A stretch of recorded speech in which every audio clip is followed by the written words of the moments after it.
When Marcus Jordan brought home his homeless friend Elijah Rivera, something incredible happened. Michael Jordan heard the boy's last name and froze. His face went white, his hands started shaking, and he stared at the 16-year-old like he couldn't believe his eyes. You see, years ago, a soldier named David Rivera saved Michael's life by taking a bullet for him. That soldier had always talked about wanting a son named Elijah. Now, standing in Michael's house was a homeless boy with that exact name, a boy whose father had disappeared 2 years ago. Michael knew he had to find David Rivera. But David was broken and hiding in a hospital, convinced his son was better off without him. Would Michael's shocking discovery bring a father and son back together? Or would the truth tear apart what little hope this family had left? The heavy oak door of the Jordan mansion swung open with its usual creak. Marcus Jordan stepped inside, his red and black basketball shoes squeaking against the marble floor. His Chicago Bulls practice jersey was soaked with sweat, and his dark hair stuck to his forehead. But today was different. Today, Marcus wasn't alone. "Come on," Marcus whispered to the boy behind him. "Don't be scared." The second boy moved slowly, his worn sneakers silent on the expensive floor. His clothes were clean but old, a faded blue t-shirt and jeans with small holes at the knees. He carried a small backpack that looked like it held everything he owned. His dark eyes moved around the grand entrance, taking in the crystal chandelier and painted walls. "This is really your house?" the boy asked quietly. "Yeah, it's home," Marcus said, dropping his basketball bag by the door. "Dad? Mom? I'm back." The thin boy shifted his weight from one foot to the other. His name was Elijah Rivera, and he was 16 years old. For 3 weeks, he had been sleeping in the school gymnasium after the janitor let him in through a back door. For 3 weeks, he had been washing his clothes in the school bathroom sink and eating whatever free food he could find. But Marcus didn't need to know all that. Not yet. Heavy footsteps echoed from down the hall. Michael Jordan appeared around the corner, walking out of his home office. He was tall and strong, wearing a simple white t-shirt and blue jeans. Even at home, he moved like the greatest basketball player who ever lived. "Hey, son," Michael said with a smile. "How was practice?" His eyes moved to the second boy, and his smile became curious. "Who's your friend?" Marcus grinned and put his arm around Elijah's shoulder. Elijah tried not to flinch. He wasn't used to people touching him with kindness. "Dad, I want you to meet my friend from school," Marcus said proudly. "This is Elijah." Michael stepped forward and held out his large hand. "Nice to meet you, Elijah." Elijah shook the famous hand with his own smaller one. "Nice to meet you too, sir," he said in a voice barely above a whisper. "What's your last name, son?" Michael asked. His voice was friendly, but something in his eyes had changed. Elijah swallowed hard. "Rivera, sir. Elijah Rivera." Asterisk, the color drained from Michael Jordan's face. His hand, still holding Elijah's, began to shake slightly. His mouth opened, then closed, like he wanted to say something but couldn't find the words. For a moment, the man who had never been nervous on any basketball court looked like he had seen a ghost. "Rivera?" Michael repeated, his voice strange and quiet. "Yes, sir," Elijah said, confused by the reaction. Michael stared at the boy, really looked at him. The dark hair, the careful way he stood, the polite voice. Something deep in Michael's chest began to pound like a drum. "Dad?" Marcus asked, worried. "Are you okay?" Michael didn't answer right away. He kept staring at Elijah, his mind racing back through years of memories. Rivera. How many Riveras could there be? How many Riveras would have a son named Elijah? Michael started, then stopped. He ran a hand through his hair. "I'm sorry, boys. You just reminded me of someone I used to know." Sarah Jordan's voice floated from the kitchen. "Marcus? Is that you, honey?" "Yeah, Mom." Marcus called back. "I brought a friend home." Sarah appeared in the doorway, wiping her hands on a kitchen towel. She was beautiful and kind, with warm brown eyes and a gentle smile. When she saw Elijah, her smile grew even warmer. "Well, hello there," she said. "I'm Sarah, Marcus's mom." "This is Elijah Rivera," Marcus said quickly. "Can he stay for dinner?" Sarah looked at her husband, expecting him to welcome their guest. Instead, she found Michael still staring at the boy with an expression she had never seen before. His face was pale, and his hands were shaking. "Michael," she asked softly, "everything all right?" Michael blinked, coming back to the present. "Yes," he said quickly. Yes, of course. Elijah, you're welcome to stay for dinner. But his voice sounded far away, like his mind was somewhere else entirely. Elijah noticed the strange tension in the room, but didn't understand it. All he knew was that he was standing in the most beautiful house he had ever seen, and Marcus Jordan, the only friend he had made since becoming homeless, wanted him to stay for dinner. Thank you, sir, Elijah said politely. That's very kind. As Sarah led the boys toward the kitchen, Michael stayed behind in the entrance hall. He leaned against the wall and closed his eyes. Rivera, he thought. It can't be. After all these years, it just can't be. But deep in his heart, Michael Jordan knew that sometimes impossible things happened, and sometimes they happened for a reason. The Jordan family dining room looked like something from a magazine. A long, wooden table sat in the center, surrounded by comfortable chairs. Paintings of basketball scenes hung on the walls, and a big window showed the beautiful backyard. Sarah quickly set an extra place at the table for Elijah. She put down a shiny plate, a cloth napkin, and real silver forks and knives. Elijah had never eaten with such fancy things before. Please, sit anywhere you'd like, Sarah said with a warm smile. Elijah chose the chair farthest from the head of the table. He didn't want to take anyone's special spot. Marcus sat next to him, still excited about bringing his friend home. Michael walked in slowly and sat at the head of the table. But he wasn't acting like himself. He kept looking at Elijah when he thought no one was watching. His eyes studied the boy's face like he was trying to solve a puzzle. Sarah brought out plates of food, roasted chicken, mashed potatoes, green beans, and warm dinner rolls. The smell made Elijah's stomach growl loudly. He put his hand over his belly, embarrassed. Hungry? Sarah asked kindly. Yes, ma'am, Elijah whispered. This looks amazing. It had been 2 days since his last real meal. Yesterday, he had eaten half a sandwich from the school trash can. The day before, the lunch lady had given him an apple when she thought no one was looking. Everyone began eating. Elijah took small bites, trying to make the food last longer. Each bite tasted like heaven. The chicken was soft and juicy. The potatoes were creamy and warm. He had almost forgotten what a real dinner felt like. Marcus talked about basketball practice and school, trying to fill the quiet air. But something felt wrong in the room. His dad was acting strange, and his mom kept giving his dad worried looks. So, Elijah, Sarah said gently, tell us about yourself. Do you live nearby? Elijah's fork stopped halfway to his mouth. He looked down at his plate. Kind of, he said quietly. What do your parents do for work? Sarah continued, trying to be friendly. The room got very quiet. Elijah set down his fork and took a deep breath. My mom died when I was 12, he said, in a small voice. She got sick with cancer. Oh, honey, Sarah said, her voice full of sadness. I'm so sorry. And your father? Michael asked suddenly. His voice sounded strange, like he was afraid of the answer. Elijah looked up at the man who had been so nice to him just an hour ago. Now Michael's face looked serious and worried. My dad, Elijah started, then stopped. How could he explain? How could he tell these nice people about the man who used to be his hero? He was in the army, Elijah said slowly. He went to Afghanistan when I was 13. When he came back a year later, he was different. Michael's water glass slipped from his hand and crashed to the floor. Glass pieces scattered everywhere, and water spread across the expensive rug. Michael, Sarah jumped up and grabbed a towel from the kitchen, but Michael didn't move. He just stared at Elijah with wide eyes. Different how? Michael asked, his voice barely louder than a whisper. Elijah felt tears starting in his eyes, but he tried to be brave. He had nightmares every night. He would wake up screaming. He started drinking a lot. He couldn't keep a job because his hands shook all the time. Sarah stopped cleaning and looked at her husband. Michael's face had gone completely white. The doctors said he had something called PTSD, Elijah continued. He tried to get better, but it was too hard. One morning, I woke up and he was gone. He left a note saying I would be better off without him.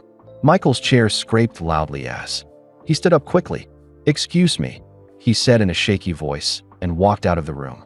Dad, Marcus called after him. Confused, Sarah followed Michael into the hallway, leaving the two boys alone at the table. Is your dad okay? Elijah asked quietly. Did I say something wrong? I don't know, Marcus said, looking toward where his parents had gone. He's been acting weird since you said your last name. In the hallway, Sarah found Michael leaning against the wall with his hands over his face. "Michael, what's going on?" she asked, touching his arm gently. Michael looked up at his wife with tears in his eyes. "Sarah, I think I know who his father is." Asterisk, what do you mean? "David Rivera," Michael whispered. "If that boy's father is David Rivera, then—" He stopped and took a shaky breath. "Then he's the son of the man who saved my life." Sarah's eyes grew wide.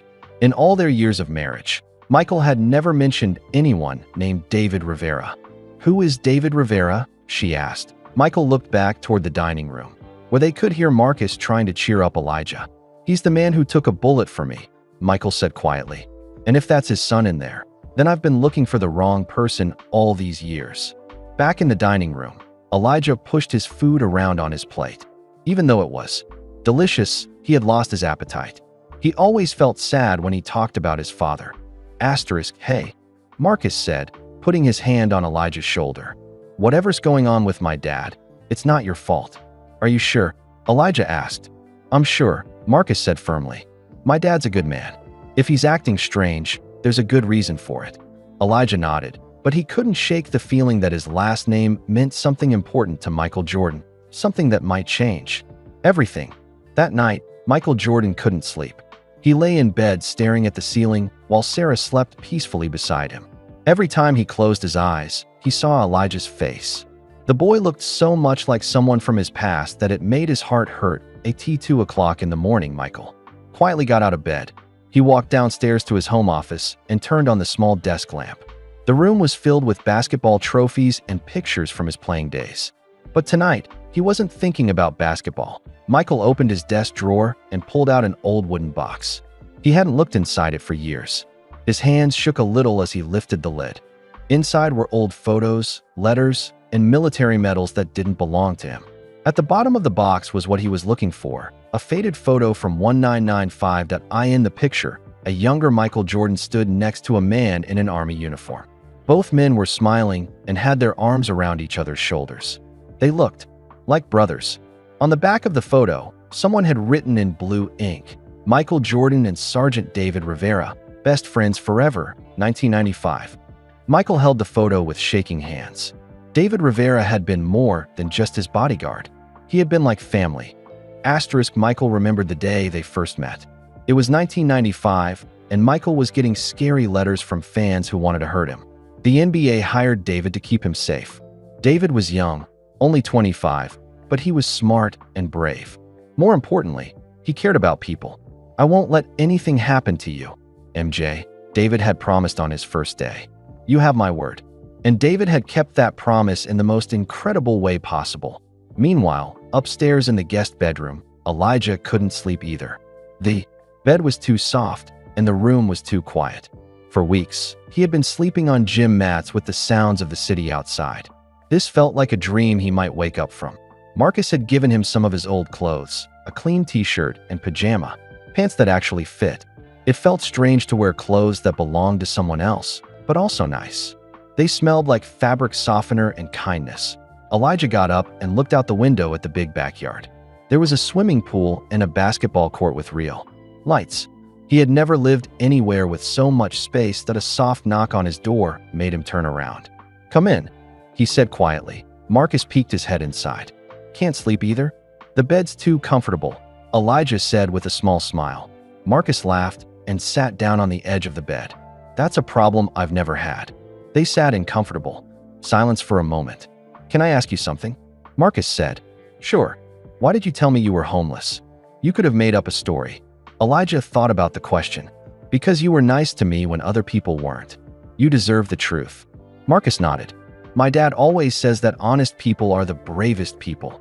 "Your dad seems like a good man," Elijah said. "But I think I upset him tonight." "He wasn't upset," Marcus said quickly. "He was surprised." "There's a difference." Asterisk, surprised about what? Marcus shrugged. "I don't know yet, but I'm going to find out." Downstairs, Michael was still looking through his box of memories. He found more photos of David at basketball games, at family dinners, at the hospital after the shooting. Michael would never forget that day. It happened during a public appearance at a shopping mall. A man with a gun had pushed through the crowd, screaming Michael's name. David saw the danger first and threw himself between Michael and the gunman. The bullet hit David in the shoulder instead of Michael's chest. "Why did you do that?" Michael had asked David in the hospital. "Because that's what friends do," David had replied. "They protect each other." After David recovered, he left his job as Michael's bodyguard to join the military. He said he wanted to serve his country before he got too old. Michael had been proud of his friend's choice, but also sad to see him go. "Take care of yourself, MJ," David had said at their goodbye dinner. "And if I ever have a son, I want him to meet you someday. I want him to know what a real hero looks like." Michael's hands trembled as he remembered those words. If I ever have a son. David had talked about wanting children all the time. He said he would name his son Elijah, after the prophet in the Bible, because he wanted his boy to be strong and faithful. That Michael's heart started beating fast. Could it really be possible? Could the homeless boy sleeping upstairs be David Rivera's son? The next morning, Michael made an important phone call. He called his private investigator, a man who had helped him with business problems for years. "I need you to find someone," Michael said into the phone. "Who are we looking for, Mr. Jordan?" "David Rivera. He's a military veteran, probably around 45 years old now. Last time I saw him was in 1998. Any idea where he might be?" Michael's voice got quiet. "Somewhere in Chicago, I hope. But I'm afraid he might be in trouble." Asterisk, what kind of trouble? "The kind that makes a good father leave his son behind." Sarah walked into the office and heard the end of the conversation. She had never heard Michael mention David Rivera before last night. "Who is David Rivera?" she asked when Michael hung up the phone. Michael looked at his wife with tears in his eyes. "He's the man who saved my life, Sarah. And I think the boy upstairs might be his son." "How can you be sure?" Michael showed her the photo. "David always said he wanted to name his son Elijah. He said it would be a strong name for a strong boy." Sarah looked at the photo of the two young men smiling together. "What happened to him?" "I don't know," Michael said sadly. "But I'm going to find out. And if David Rivera is in trouble, I'm going to help him, just like he helped me." Upstairs, Elijah was getting dressed for school. He put on the clean clothes Marcus had given him and looked at himself in the mirror. For the first time in months, he looked like a normal teenager. Asterisk, but he couldn't shake the feeling that something big was about to happen. Something that would change his life forever. He just didn't know if it would be good or bad. After Elijah and Marcus left for school, Michael sat Sarah down at the kitchen table. She could see that her husband needed to tell her something important. His hands were shaking slightly as he poured 2 cups of coffee. "I've never told you this story," Michael began, looking into his coffee cup. "I thought that part of my life was over forever." Sarah reached across the table and took his hand. "Tell me now." Michael took a deep breath. "In 1995, things got really scary for me. I was getting letters from people who wanted to hurt me. Some fans became too crazy. The NBA was worried about my safety." He got up and brought the wooden box to the table. He pulled out more photos and spread them in front of Sarah.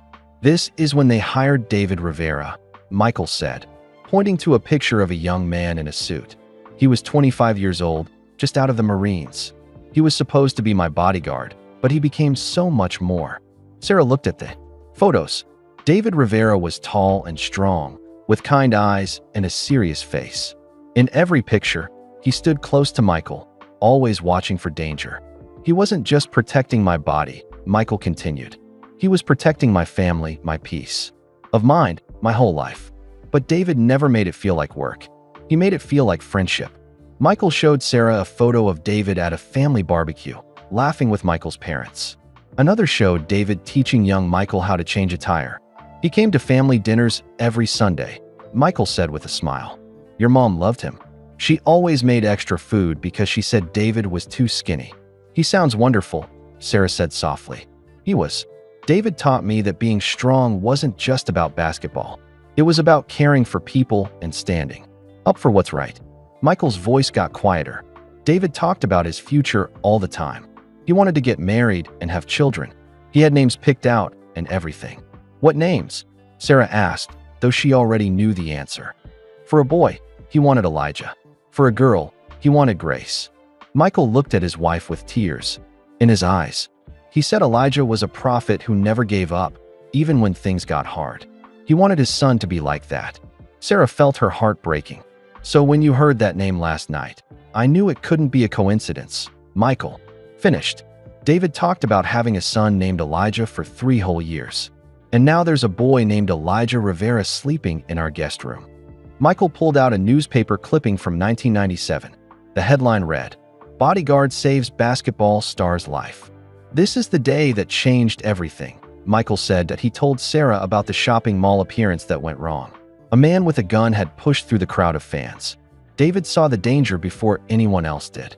The man was screaming, "My name," and pointing the gun right at me, Michael said, his voice shaking with the memory. I froze. I couldn't move. But David didn't hesitate for even a second. Michael showed Sarah a photo from the hospital. David was lying in a bed with bandages on his shoulder, but he was smiling. Michael sat next to him, holding his friend's hand. Asterisk, "The bullet hit David instead of me," Michael said. "The doctor said if he hadn't moved so fast, I would have died that day." "Oh my goodness," Sarah whispered. When I asked him why he did it, David looked at me like I was crazy. He said, "That's what friends do, MJ. They protect each other." Like it was the most obvious thing in the world. Michael wiped tears from his eyes. David spent 2 weeks in the hospital. I stayed with him every day. We talked about everything. Our dreams, our fears, our hopes for the future. What happened after he got better? That's when he told me he wanted to join the army, Michael said. He said protecting me had shown him that he wanted to serve his country. He wanted to be a soldier. Michael showed Sarah the last photo in the box. It was taken at David's going-away party in 1998. David was wearing his new army uniform, and Michael had his arm around his friend's shoulder. "I was so proud of him," Michael said, "but also scared. I knew the army would be dangerous." "Did you stay in touch?" Michael's face fell. At first, yes. He sent letters and photos from his training. But then he got sent overseas, and the letters stopped coming. "When was the last time you heard from him?" 2006, Michael said quietly. He sent a short letter saying he was coming home from Afghanistan. He sounded different in that letter. Tired. Sad. He said he had some things to work through, but that he would call me soon. But he never called. Never.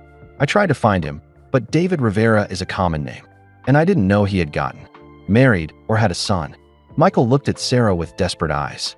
What if he needed my help and I wasn't there for him? Sarah squeezed her husband's hand. "You couldn't have known. But I should have tried harder," Michael said. "David saved my life, and when he needed me, I failed him." At school, Elijah was having trouble concentrating on his classes. He kept thinking about the strange dinner at the Jordan house. Why had Mr. Jordan acted so weird when he heard his last name? During lunch, Marcus sat with Elijah in the cafeteria. "My parents were talking about you this morning," Marcus said. Asterisk, Elijah's stomach dropped. "Am I in trouble? Do they want me to leave?" No, nothing like that," Marcus said quickly. "It's just, I think my dad knows something about your family." "What do you mean?" Marcus lowered his voice. "I heard him on the phone with someone. He was asking them to find a man named David Rivera." Elijah's fork clattered to his tray. "He's looking for my dad?" "I think so.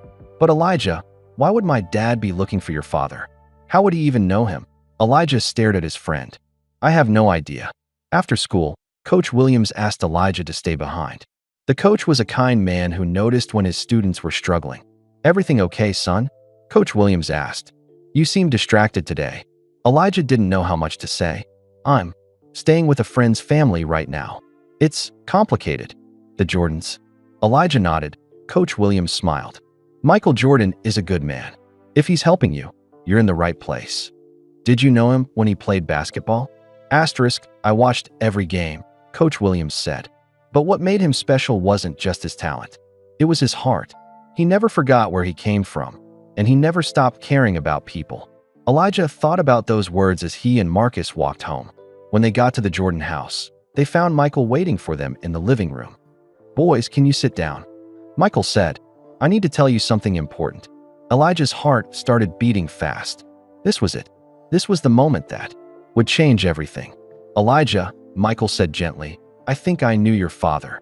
Elijah felt like the world had stopped spinning. He stared at Michael Jordan with wide eyes, not sure he had heard correctly. "You knew my dad?"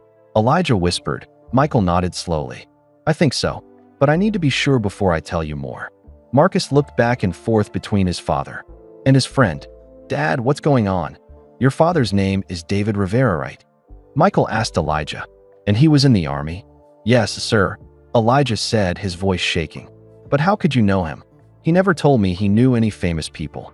Michael's heart ached for the confused boy. Sometimes adults don't tell children everything about their past. Sometimes they're trying to protect them. Sarah came into the living room and sat down next to Michael. She had been crying, and her eyes were red. "Boys," she said gently, "Mr. Jordan is going to help us find out more about Elijah's father. But it might take some time." "What do you mean, find out more?" Elijah asked. Fear crept into his voice. "Is my dad in trouble?" Michael chose his words carefully. "I don't know yet, son, but I have someone looking for him right now." Just then, Michael's phone rang. It was his private investigator. "Excuse me for a moment," Michael said, stepping into the hallway to take the call. "Mr. Jordan, the investigator's voice was serious. I found David Rivera." Michael's heart started pounding. "Where is he?" "He's in a veterans hospital in Detroit. He's been there for 6 months." Michael felt like someone had punched him in the stomach. "A hospital? What's wrong with him?" According to his medical records, he has severe PTSD, depression, and some health problems related to alcohol use. "Mr. Jordan, this man is in really bad shape." Michael leaned against the wall for support. His strong, brave friend was broken and alone in a hospital 3 hours away. Does he know his son is missing? Michael asked quietly. "The hospital says he rarely talks to anyone. He's listed as having no family contacts. I don't think he knows where his son is." Michael closed his eyes. "Can I visit him?" "Visiting hours are from 2 to 6 every day. But Mr. Jordan, you should know, the staff says he doesn't usually want to see people." After hanging up, Michael stood in the hallway for a few minutes. He needed to decide what to tell Elijah. The truth might be too hard for a 16-year-old boy to handle. When he returned to the living room, 3 pairs of eyes were watching him expectantly. "Well?" Sarah asked softly. Michael sat down and looked directly at Elijah. "I found your father." Elijah jumped up from his chair. "Where is he? Is he okay? Can I see him?" "Slow down, son," Michael said gently. "He's in Detroit, and he's not well." Elijah's face went pale. "What do you mean, not well? Is he dying?" "No, he's not dying," Michael said quickly. "But he's in a hospital getting help for some problems that came from the war." Elijah sat back down heavily. "The nightmares," he said quietly. "And the drinking. That's why he left, isn't it?" Michael nodded. "I think your father left because he thought you would be better off without him. But he was wrong about that." Tears started rolling down Elijah's cheeks. "Can we go see him?" Michael looked at Sarah, then back at Elijah. "I think I should go first. Alone. I need to talk to him and see how he's doing." "But he's my dad," Elijah said, his voice getting louder. "I have the right to see him." "You do," Michael agreed. "But sometimes when people are very sick, they need time to get ready for visitors. Especially visitors they love very much." Marcus put his hand on Elijah's shoulder. "My dad will bring him home," he said confidently. "Won't you, Dad?" Michael wished he could make that promise. But he didn't know what condition David was in or if David would even want to come home. "I'm going to try," Michael said honestly. "But Elijah, you need to understand that your father has been very sick for a long time. Getting better might take a while."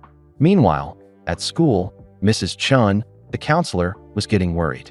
She had been trying to reach Elijah's emergency contacts for days, but all the phone numbers were disconnected. She decided to make a home visit to the address on his school records. When she arrived at the apartment building, she found an empty unit. The landlord told her that David Rivera had stopped paying rent 4 months ago and had disappeared one night with just a suitcase. "Did he say where he was going?" Mrs. Chin asked. "Nope," the landlord said. "Just left his son's stuff behind." I felt bad for the kid, but what could I do? Mrs. Chin realized that Elijah had been truly homeless and on his own for months. She needed to contact social services immediately.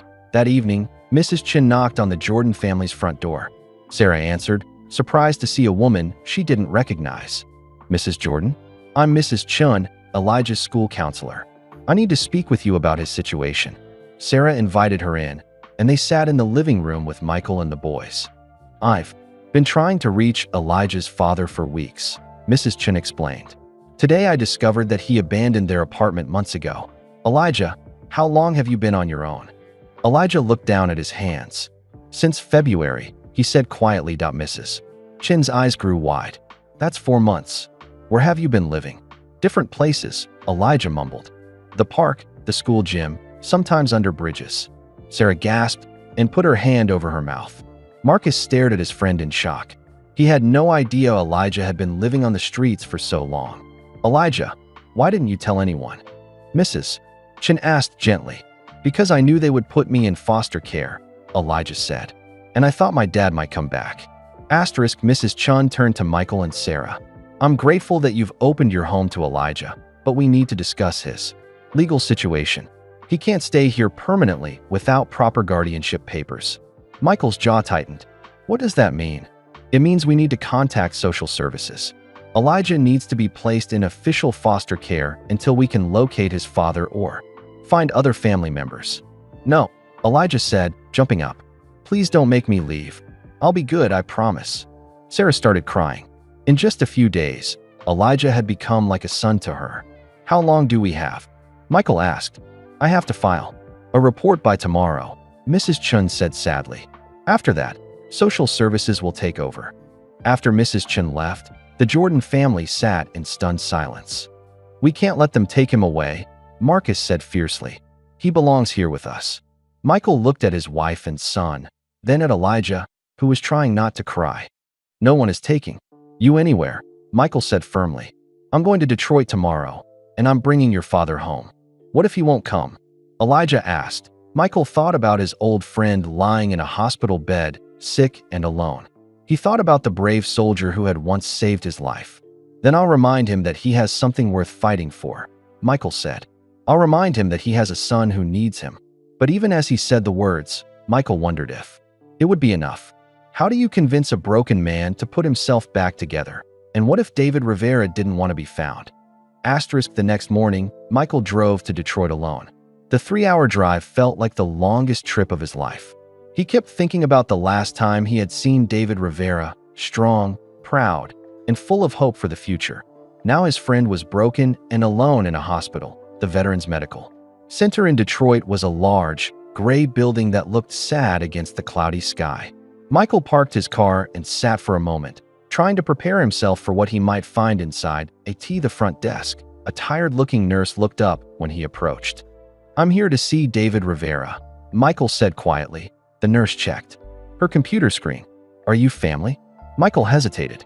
Technically, they weren't related by blood, but in his heart, David had always been like a brother. "I'm his best friend," Michael said simply. The nurse studied Michael's face for a moment. Something in his eyes must have convinced her that he was telling the truth. "Room 247, she said. "But sir, you should know, Mr. Rivera doesn't usually want visitors. He's been here 6 months, and you're the first person to ask for him." Michael's heart broke a little more. 6 months, and no one had come to see David. "What can you tell me about his condition?" Michael asked. The nurse looked around, then leaned closer. "He has severe PTSD from his time in Afghanistan. He also struggles with depression and has some health problems from drinking too much. But the worst part is that he's given up hope." "What do you mean?" He barely talks to anyone. He doesn't participate in group therapy. He just sits by his window all day, staring at nothing. It's like he's waiting to disappear." Michael thanked the nurse and took the elevator to the 2nd floor. The hallway was long and quiet, with pale green walls and the smell of disinfectant. He found room 247 and knocked softly on the door. "Come in," came a voice so quiet Michael almost missed it. Michael opened the door and stepped inside. The room was small and plain, with one bed, one chair, and one window. Sitting in the chair, looking out at the parking lot, was David Rivera, but this wasn't the David that Michael remembered. The man by the window was thin, almost skinny. His hair, which used to be thick and black, was now gray and uncombed. His shoulders were hunched forward like he was carrying an invisible weight. His clothes hung loose on his small frame. "David," Michael said softly. David turned slowly toward the voice. For a moment, his face showed no expression at all. Then his eyes grew wide with shock. "MJ," he whispered, "is that really you?"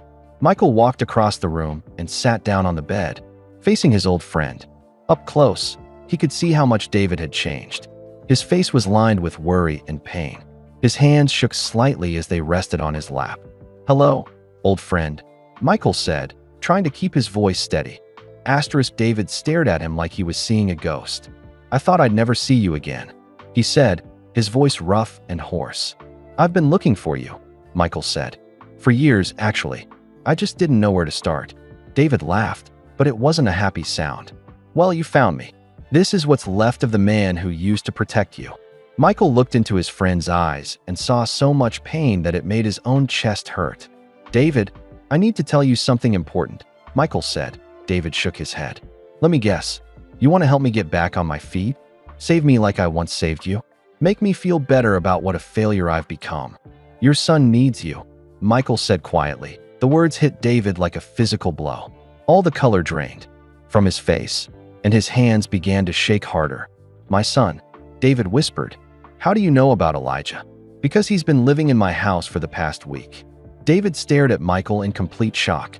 Then, without warning, he started to cry. Not just tears, but deep, heartbroken sobs that shook his whole body. "No," David said through his tears. "No, that can't be true. Elijah is safe. Elijah is with his grandmother in California." Michael's heart sank. "David, what grandmother?" "Elijah told me his mother died when he was 12. David's crying got harder. "I made that up. I told him I was sending him to his grandmother so he wouldn't try to follow me. I thought it would be easier for him to hate me than to worry about me." "David," Michael said gently, "Elijah has been homeless for 4 months. He's been sleeping in parks and school gymnasiums. He's been eating out of trash cans." David's face crumpled completely. He put his hands over his face and cried like his heart was breaking. "I failed him," David sobbed. "I failed everyone. The war broke something inside me, MJ. I couldn't sleep without nightmares. I couldn't stop drinking. I couldn't be the father he needed." Michael moved from the bed to kneel beside David's chair. He put his hand on his friend's shoulder. "You're not broken, David," Michael said firmly. "You're hurt. There's a difference." "No, you don't understand," David said, looking up with red, swollen eyes. "I'm not the man you remember. That David Rivera died in Afghanistan.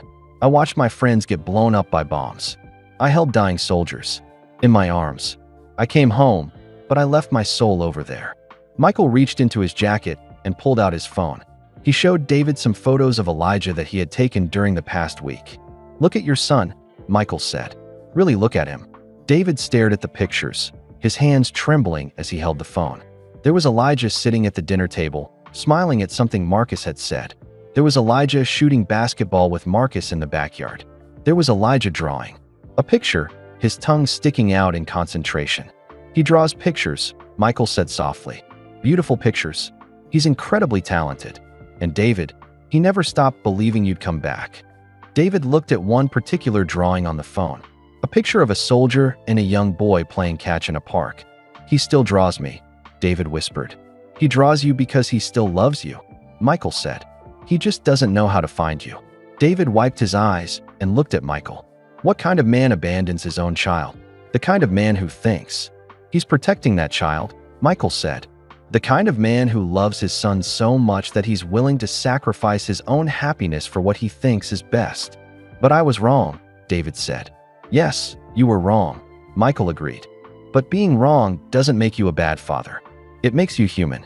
David was quiet for a long time, still looking at the pictures of Elijah. "Is he okay?" David finally asked. "Really okay? He's smart, kind, and brave," Michael said. "Just like his father was. Just like his father still is, underneath all this pain." "I don't know how to be a father anymore," David admitted. "I don't even know how to be a person anymore." Michael thought about all the times David had encouraged him during their friendship. Now it was his turn to be strong for David. "Then let me help you remember," Michael said. "Let me help you find your way back to the man Elijah needs." David looked out the window again, but this time his expression was different. Instead of hopelessness, there was something else in his eyes. It was hope. "He really wants to see me?" David asked quietly. "More than anything in the world," Michael said. "But David, you have to want to see him too. You have to want to get better." David closed his eyes and took a deep breath. When he opened them again, Michael saw a tiny spark of the old David Rivera, the brave soldier who had once thrown himself in front of a bullet. "What do I need to do?" David asked. Michael looked at his old friend with a mixture of hope and worry. David was asking the right question, but getting better wouldn't be easy. "First," Michael said carefully, "you need to want to get well for yourself, not just for Elijah." Recovery has to come from inside you. David nodded slowly. I've been thinking about that for months. But every time I tried to get better, I felt like I didn't deserve it. Why? Because good fathers don't abandon their children, David said, his voice full of shame. Because heroes don't run away when things get hard. Michael sat back down on the bed. David, do you remember what you told me after you saved my life? David shook his head. You said that being brave doesn't mean you're not scared. It means you do the right thing even when you are scared. I remember, David whispered. Asterisk. Well, getting help is the brave thing to do now, Michael said. Fighting for your health is the right thing to do for Elijah. David was quiet for a long time. Then he pressed the call button next to his bed. A few minutes later, a nurse came in. Can I help you, Mr. Rivera? I want to talk to my doctor, David said. I want to know about programs that can help me get better. The nurse smiled, the first real smile David had seen in months. I'll get Dr. Martinez right away. While they waited, Michael called Sarah to check on things at home. How is he? Sarah asked quietly. Broken, but not beyond repair, Michael said. He wants to see Elijah, but he's scared. What about the social services situation? I'm going to stay here for a few days, Michael decided. I want to help David get started on the right path before I come home. What should I tell Elijah? Michael thought about the boy who was probably sitting by the phone, hoping for good news. Tell him his father is alive and that he loves him very much. Tell him that his dad is sick, but he's getting help. Asterisk. And if Elijah asks when he can see him, tell him soon, Michael said. Tell him very soon. Dr. Martinez arrived and sat down with David and Michael. She was a kind woman with gray hair and gentle eyes. Mr. Rivera, I'm glad you're ready to participate in your recovery, she said. What changed your mind? David looked at Michael, then back at the doctor. I found out that I have something worth fighting for. Dr. Martinez smiled. What kind of help are you looking for? Everything, David said firmly. I want to stop drinking. I want to learn how to deal with my nightmares. I want to be the father my son deserves. That's going to take time and hard work, Dr. Martinez warned. Recovery isn't a straight line. Some days will be better than others. I understand, David said, but I'm ready to try. The doctor explained the different programs available. There was group therapy for veterans with PTSD. There were classes about managing depression and anxiety. There was a program specifically for fathers who wanted to reconnect with their children. How long will it take? David asked. That depends on you, Dr. Martinez said. Some people need a few months. Others need longer. The important thing is that you don't give up. Asterisk. David looked at Michael. Will you help me? Every step of the way, Michael promised. Meanwhile, back in Chicago, Elijah was having the hardest day of his life. Mrs. Chun had called early that morning to say that a social worker would be coming to pick him up at noon. I'm sorry, honey, Sarah said, hugging Elijah tight. We're fighting this, but the law says you have to go into official foster care until your father is found. Elijah sat on his bed, the bed that had become his safe place, and packed his few belongings back into his small backpack. Marcus sat beside him, both boys trying not to cry. This isn't fair, Marcus said angrily. You belong here with us. Maybe it's for the best, Elijah said quietly, though he didn't really believe it. I don't want to cause problems for your family. You're not causing problems, Marcus said. You're part of our family now. Just then, Sarah's phone rang. It was Michael. Any news? She asked hopefully. David is checking himself into an intensive treatment program, Michael said. It's a big step. How long will it take? Asterisk, the doctor says at least a month, maybe more. But Sarah, he's motivated now. He wants to get better for Elijah. Sarah felt tears in her eyes. The social worker will be here in an hour to take Elijah. What? Already? Mrs. Chin couldn't delay it any longer. The law is the law. Michael was quiet for a moment. Put Elijah on the phone.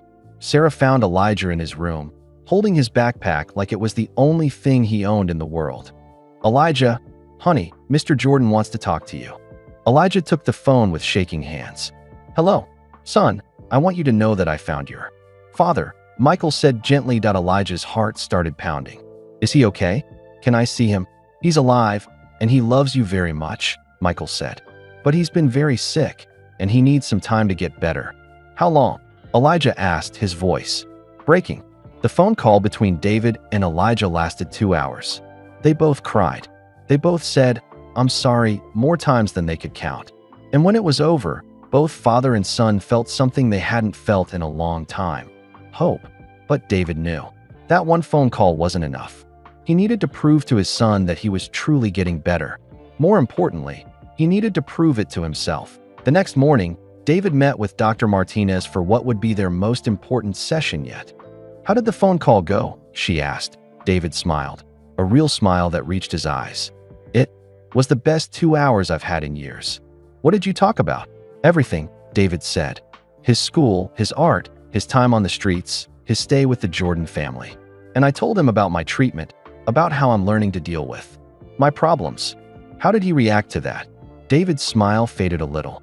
He was glad I was getting help, but I could hear the fear in his voice. "He's scared I'll leave again." "Are you going to leave again?" "Never," David said firmly. "But how do I prove that to him?" Dr. Martinez leaned forward. "David, you've been in treatment for 3 weeks. You've made incredible progress. I think it's time to talk about the next step." "What do you mean?" "I mean, it's time to consider leaving the hospital and continuing your treatment as an outpatient. You're ready to start rebuilding your life." David felt excited and terrified at the same time. "Where would I go? I don't have a home anymore." Asterisk, "That's something we need to figure out," Dr. Martinez said. "But David, your son needs stability. If you're going to be his father again, you need to be able to provide a safe, stable home."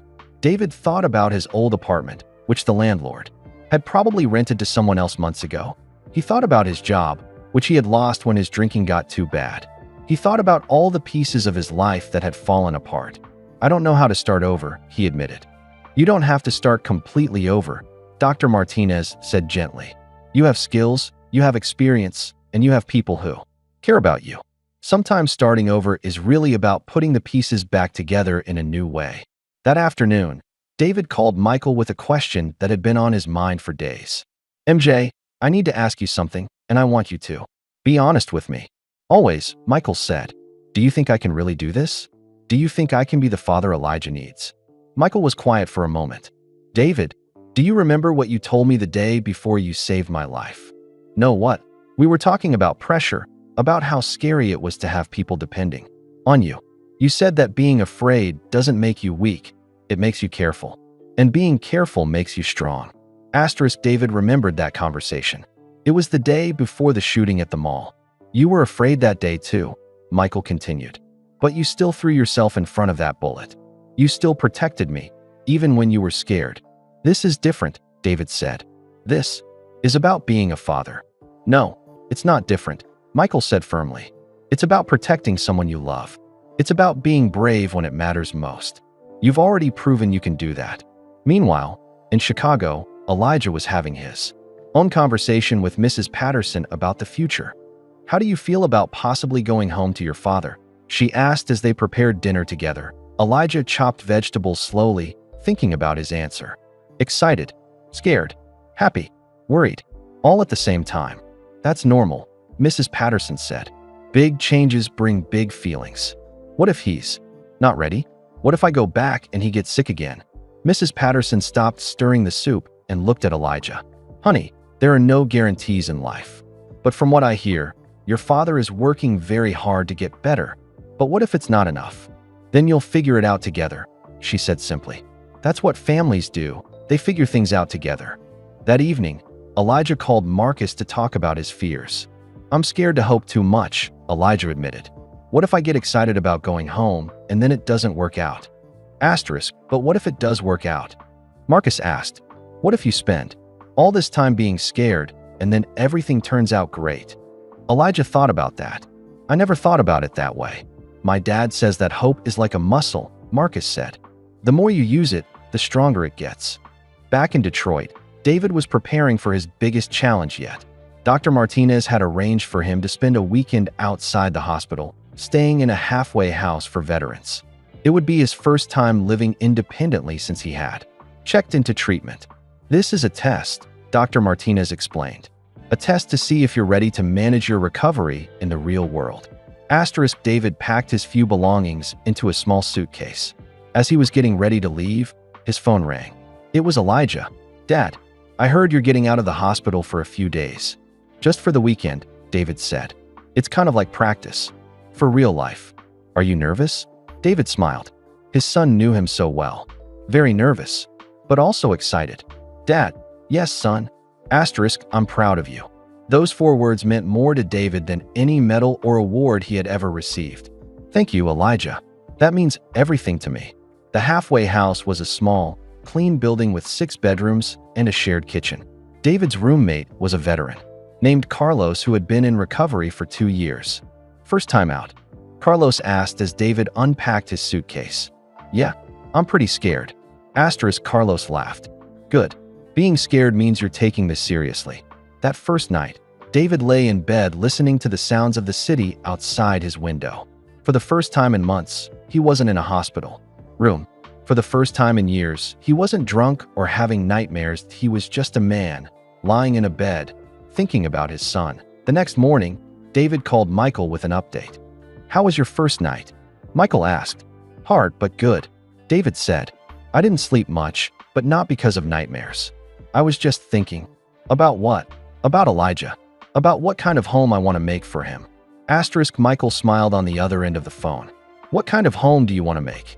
David looked out the window at the busy Detroit street. A place where he feels safe. A place where he can draw and dream and be a kid. A place where he never has to worry about me leaving again. That sounds like a good kind of home, Michael said. MJ, I need to ask you something else. What's that? When I'm ready to take Elijah back, would you help me find a job? I know I don't deserve your help after everything that's happened, but David, Michael interrupted. You saved my life. Helping you find a job is the least I can do. Thank you, David said, his voice thick with emotion. But David, I want to offer you something more than just help finding a job. What do you mean? Michael had been thinking about this for days. I'm starting a new program through my foundation. It's for at-risk kids who need mentorship and support. I need someone to run it, someone who understands struggle, someone who knows what it's like to fall down and get back up. David was quiet. For a long moment. You're offering me a job? I'm offering you a chance to help kids like Elijah. Kids who need someone to believe in them. David felt tears in his eyes.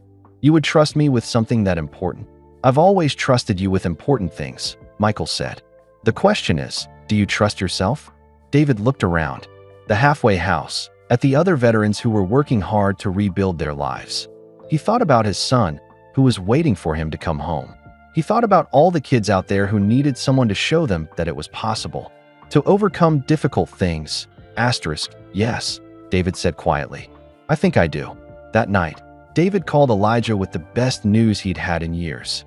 Son, I think I know what I want to do with my life, he said. What's that, Dad? I want to help kids who are going through hard times.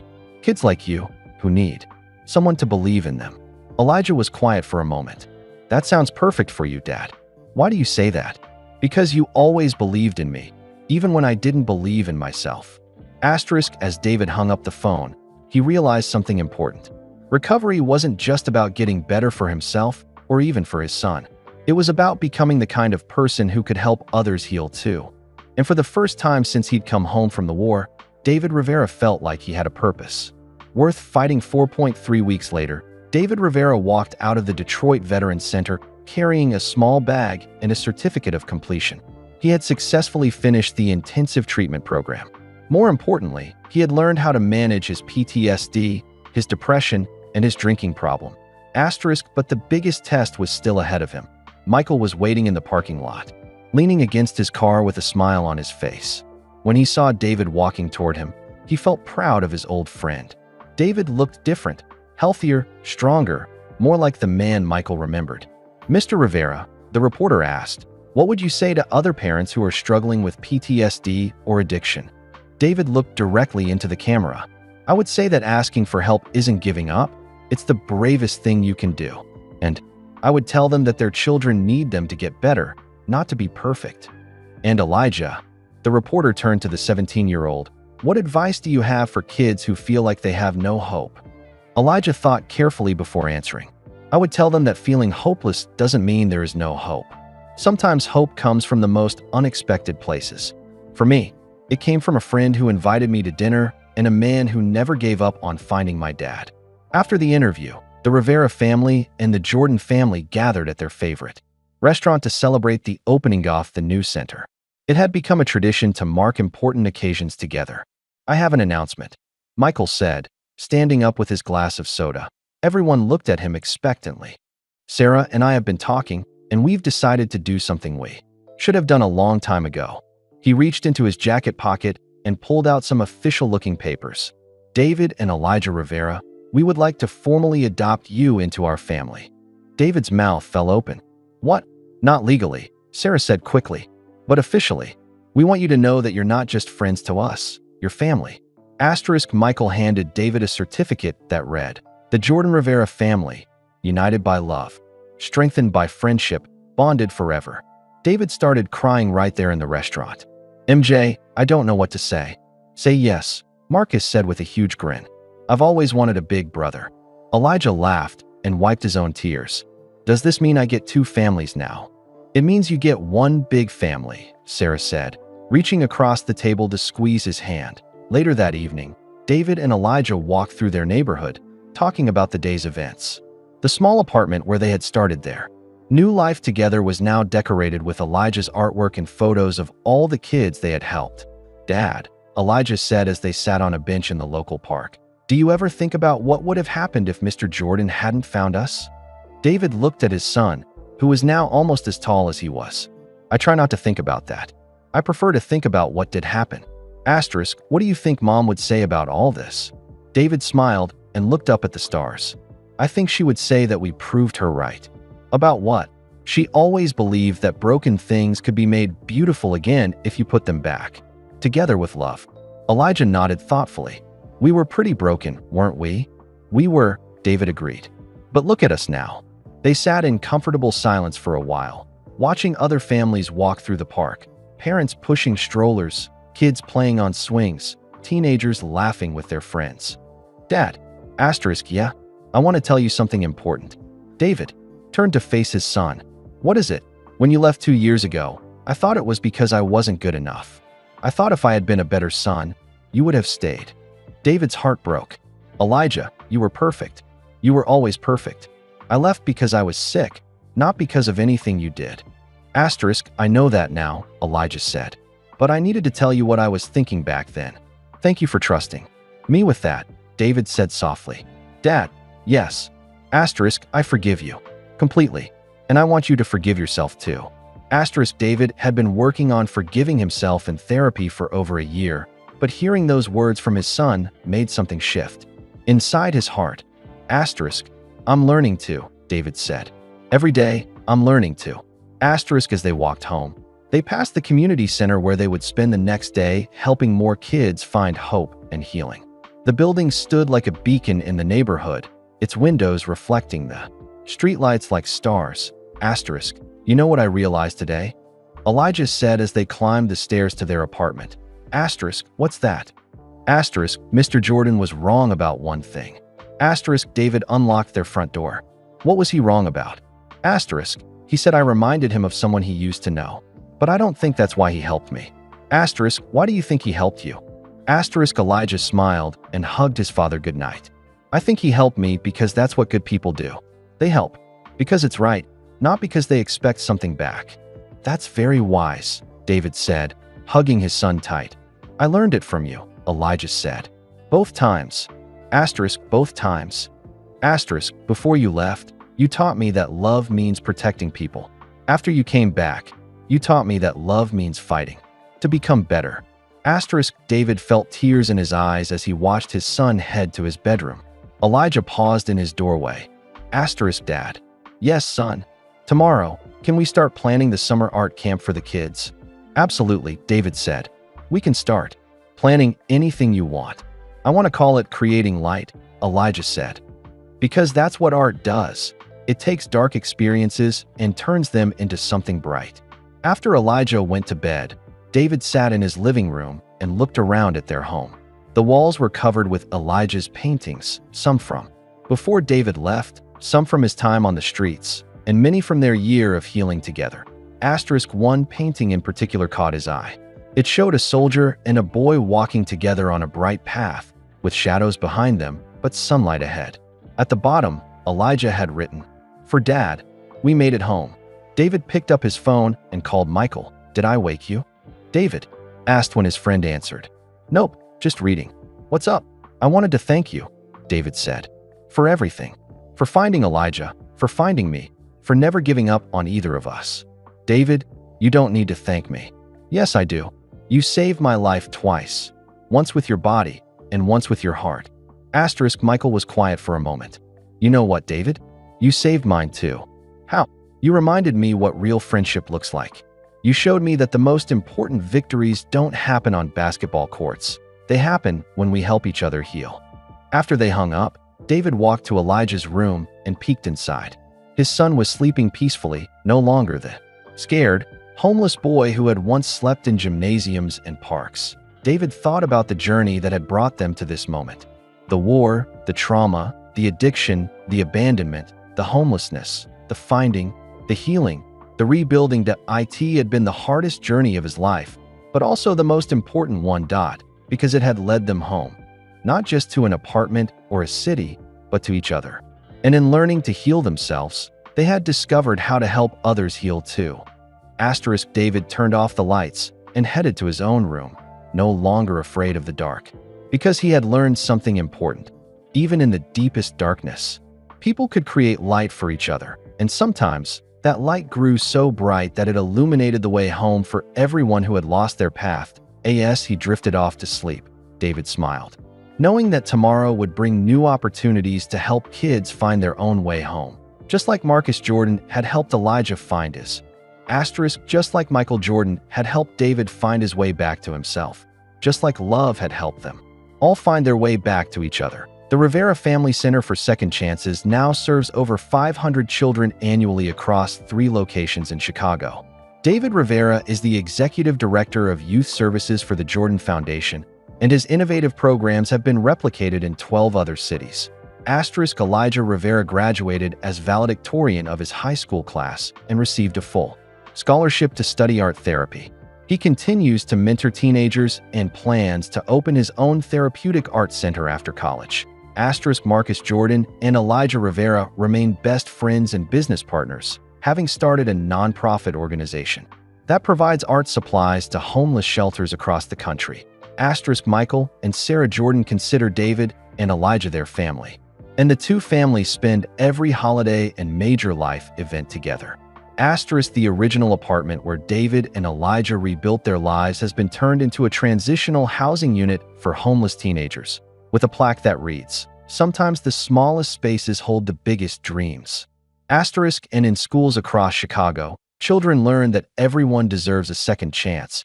Everyone has something beautiful to offer the world, and sometimes the most unexpected friendships become the most important families. Most importantly, they learn that love is stronger than fear, hope is stronger than despair, and that even the most broken people can be made whole again when they choose to help each other heal. And that's how one simple act of kindness, a teenager bringing home a friend who needed help, changed 3 families forever. It reminds us that we never know how our small acts of compassion might create miracles in someone else's life. Where are you listening from today? Drop a comment below and let us know. Your story of kindness might inspire someone else who really needs to hear it. If this story touched your heart, please hit that like button and subscribe to our channel. When we share stories of hope and healing, we help spread kindness to people who need it most. And don't forget to click on the video appearing on your screen right now for another incredible true story that will restore your faith in the power of love and second chances. Remember, everyone deserves a second chance, and sometimes the smallest act of kindness can change everything. Until next time, keep spreading hope.